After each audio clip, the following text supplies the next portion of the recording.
रात के 2 बज रहे थे। मुझे नींद नहीं आ रही थी। मन बहुत उदास था। एक बार पलटकर पति नीरज की तरफ देखा तो बड़ी सुकून भरी नींद सो रहे थे। एक बार तो उनको देखकर मन नफरत से भर गया। पिछले कुछ दिनों में जो कुछ भी घटा मेरे साथ, उसने मुझे सोचने पर मजबूर कर दिया। मेरा तो कोई अस्तित्व भी नहीं था। जिसने जैसा चाहा वैसा चलाया। उसमें मेरे पति का सबसे ज़्यादा योगदान था। मैं अपने ससुराल में छोटी बहू थी। मेरे ससुराल में मेरी सास, मेरे पति नीरज और मेरा एक बेटा था। अब असली मुद्दे पर आते हैं। दरअसल अभी 1 महीने पहले मेरे पिता का निधन हो गया था। घर में माँ के अलावा कोई नहीं बचा। मैं अपने माता पिता की इकलौती संतान थी। माँ पापा यही बताते थे कि मेरे जन्म के 2 साल बाद एक बेटा हुआ था, पर वह 2 दिन से ज़्यादा जी नहीं पाया। इसे नियति मानकर उन्होंने मेरी परवरिश पर ध्यान दिया। खैर, पिताजी की मृत्यु के बाद अब कई फैसले लेने थे। सबसे बड़ा फैसला कि माँ कहाँ रहेगी, क्योंकि माँ बिल्कुल अकेली हो चुकी थी। इसलिए मैं उन्हें छोड़ना नहीं चाहती थी। लेकिन ससुराल में माँ को लाने को भी तैयार नहीं थी। कारण जब मेरे बेटे ने जन्म लिया उस समय मेरी माँ यहाँ 1 महीने के लिए आई थी। मेरी माँ को सास और पति ने नौकरानी समझकर इतना काम कराया, वो दिन भर काम में लगी रहती थी। पर मजाल है, दोनों माँ बेटे में से कोई उनकी मदद कर दे। लेकिन इस बारे में नीरज को कोई चिंता नहीं थी, बल्कि वह तो दिन रात यही बातें करता था कि प्रॉपर्टी का क्या करना है, क्योंकि उसे अच्छे से पता था कि माँ ने पूरा फैसला मेरे ऊपर डाल दिया है।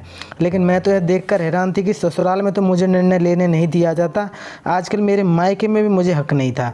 नीरज मुझे अपने हिसाब से चलाने की कोशिश कर रहे थे।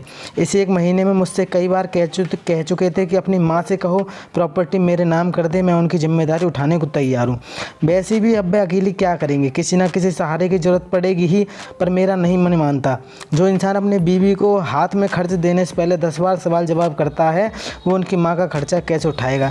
दूसरी और ज़रूरी बात, उनकी माँ ने कौन सी अपनी प्रॉपर्टी उनके नाम कर दी, फिर भी कुछ उनका खर्चा उठा रहे हैं ना। तुम्हारे भैया भाभी बाहर रहते हैं, साल में 2-3 बार आते हैं, सारा खर्चा नीरज ही तो उठाते हैं। तो इंसान मेरी माँ से सौदेबाजी क्यों करना चाहता है।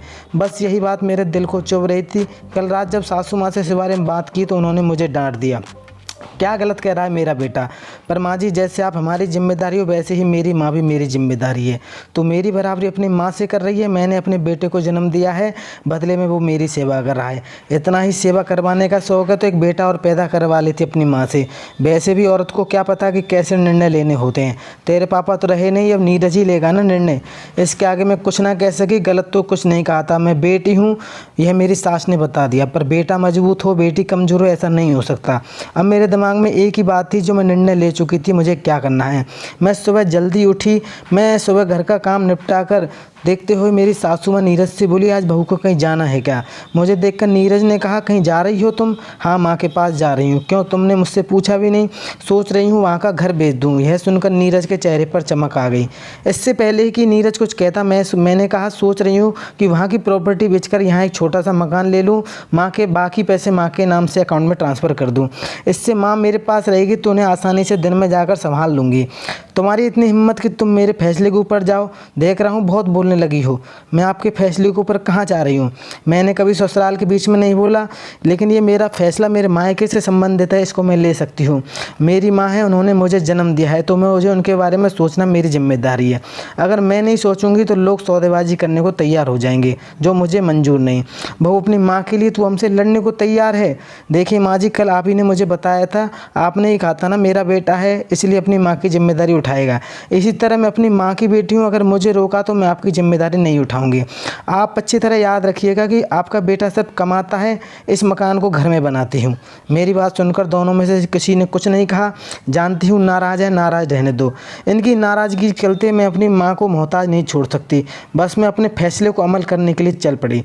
दोस्तों, कहानी अगर अच्छी लगी हो तो वीडियो को लाइक और चैनल को सब्सक्राइब करना ना भूलें।